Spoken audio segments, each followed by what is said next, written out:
my pocket. I'm hunting, looking for a come up. This is being my song. Now, walk into the club like, what up? I got a big. I'm just pumped. I bought some from a thrift shop.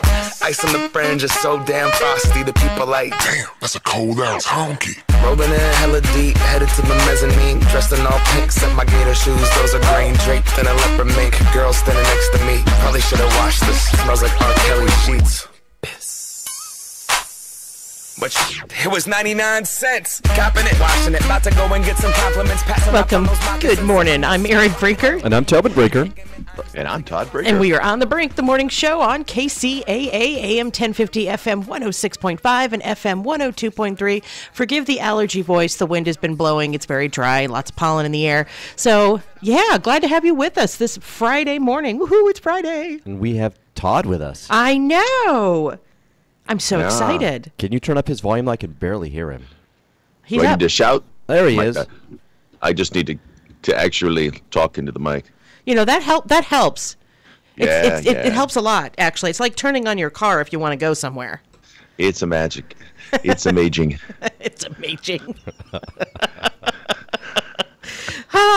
So I know you guys want to talk some Lakers. Lakers? Yeah, see, I slipped the little "it's a magic" right in there. That's right. It's a great segue. It's a magical. And it wasn't so magical when Magic said goodbye the other day, was it? It wasn't, but honestly, it's probably the right decision. I think so. There's been all kinds of rumors about, well, what was going on, and in the backside. To be honest, I think the bottom line was he got fined. He couldn't say anything about anybody else in the NBA because he was a Laker administrator. Yeah. He couldn't, comment about a great play by somebody else because anytime he said anything or tweeted anything, it was considered tampering. And I think that just drove him nuts. He wasn't able to be himself. And so when he said the line, I just want to go back to being Magic again, I think that's really the bottom line, was he was just tired of being handcuffed as to what he could or couldn't say because of the hypersensitivity of the NBA to the thought that he might be tampering with a player who's under contract somewhere else. Well, and I think the other thing is that this guy's got his hands in so many other pies that he really wasn't doing that job full time like they needed. They had a part-time guy in that job, big name guy, but he's got all this other stuff he's into. So I think it made it hard for them to get what they needed from him in that position. Yeah, he wasn't going to be the guy flying all over the planet checking out prospects from Europe and high schools and other countries that might be a surprise that they could draft and find talent that nobody else knew about. He just wasn't going to do that because he was busy doing other things. And I think it was one of those things where he was honored and excited about doing the job, but when he actually got the job, it was like, oh, this is more work than I thought it was going to be. Yeah. Or at least less fun than he thought it was going to be. Certainly not as much fun because of the way he was also, verbally handcuffed by the league, and I think that hurt him a lot. And then he also found out that when you're the star of the team and everybody loves what you're doing and you're winning and you're pushing everybody to be better, that's a little different position than when you're an administrator of the team and you're a former star of the team. And then, like he said, that he felt like there was a lot of whispering behind the back and second guessing, and of course there was. There was times when things weren't going the way that he wanted them to be, or people disagreed with him about what they should be doing, and so there was talking. They weren't able to get make some of the moves that they wanted to do, that they tried to do.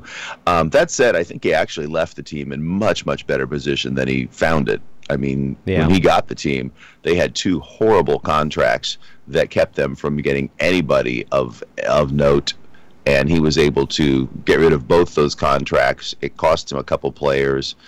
He did a couple weird things too. The trade with the Clippers to get rid of their center prospect, and I'm blanking on his name, was weird. Yeah. Young guy under a startup contract that didn't cost you much of anything. and you basically gave him a way to get them to take somebody who you thought was disruptive in the locker room. And, that secretly may have been a genius thing to do, but it just seemed on the surface of it like, you could just dump the guy that was causing problems. You didn't have to give up a prospect to get rid of him. So I have a question for you, and as somebody who really knows bupkis about basketball, Jeannie Buss is married to Phil Jackson, right? No. No, they were never married. They were boyfriend and girlfriend, and they broke up about 3 years ago while Phil Jackson was working for New York. Okay, because my thought was, he's probably the best coach in the modern era, right? So why were none of his assistant coaches trained up in his way of coaching? And I say this because the Lakers haven't been winning in a while. I mean, really since he left. So, so what happened? Well, he's a big proponent of what's called the triangle offense. It's a very specific type of offense and a way of moving the ball. And we talk about the modern era being sort of the beginnings of that being with like Magic Johnson and Larry Bird back in the late 70s and the early 80s.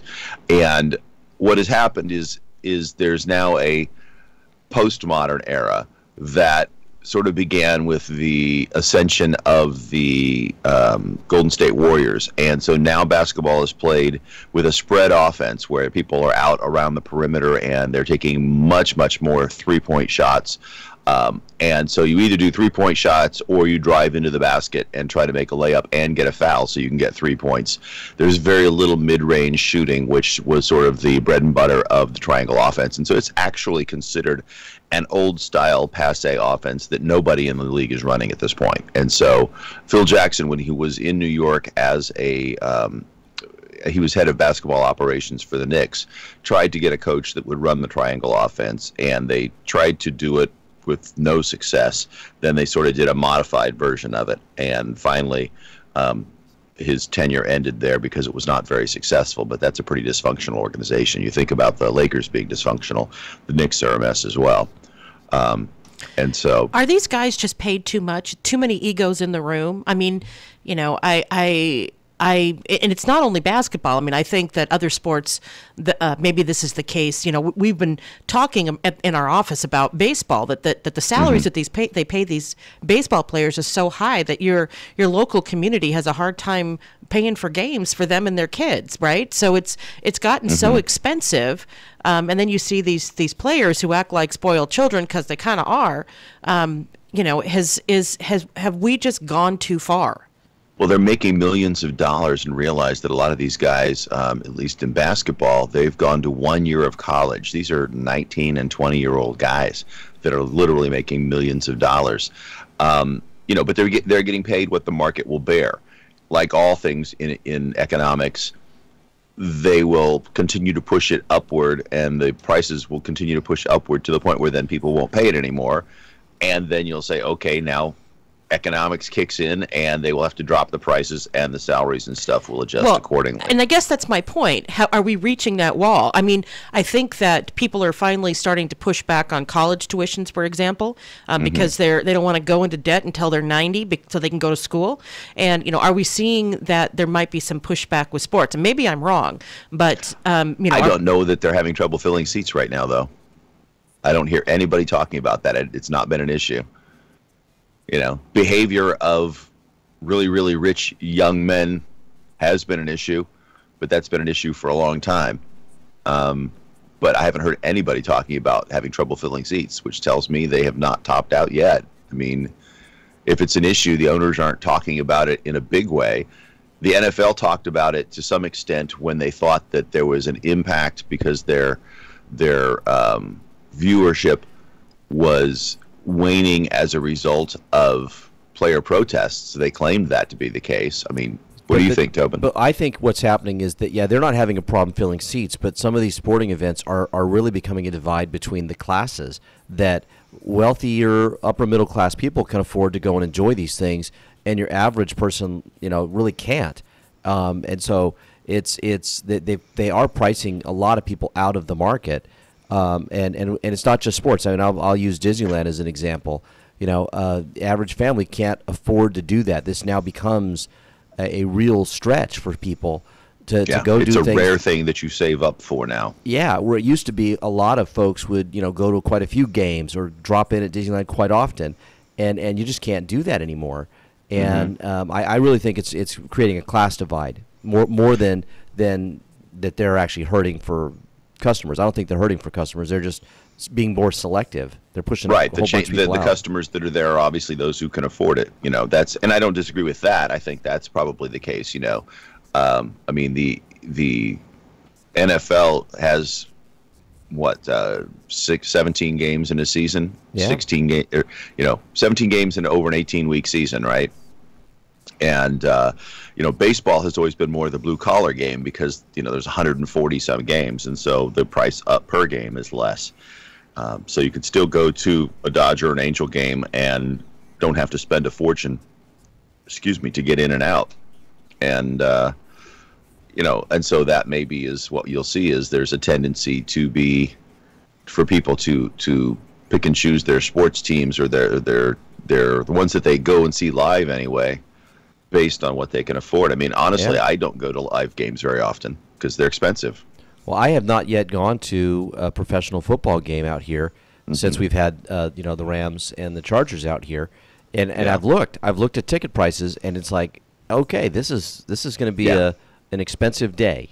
Yeah, and Yes, this is the cheap ones are $200 and up, and Yes. those are seats where you can't see anything nearly as well as you could if you just stayed home and watched on television. well, and then it can't be an impulse buy, right? So then it's well, is this how I want to spend my entertainment dollars? So you may still have the money, but it's like, well, I could take this $200 and use it towards a booze cruise to Mazatlan or something, which is a lot more than just a game, meaning, you get to enjoy it longer.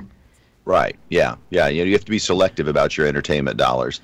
And that's the thing that these guys are always battling against. The owners of all these sports teams have to say, they understand they're in the entertainment business and they have to be entertaining. If they're not entertaining, people have lots of other things to do. That's always been the knock about LA as a marketplace. And that's why we didn't have NFL teams for so long, was because they said, if in LA, if you're not winning, you can't really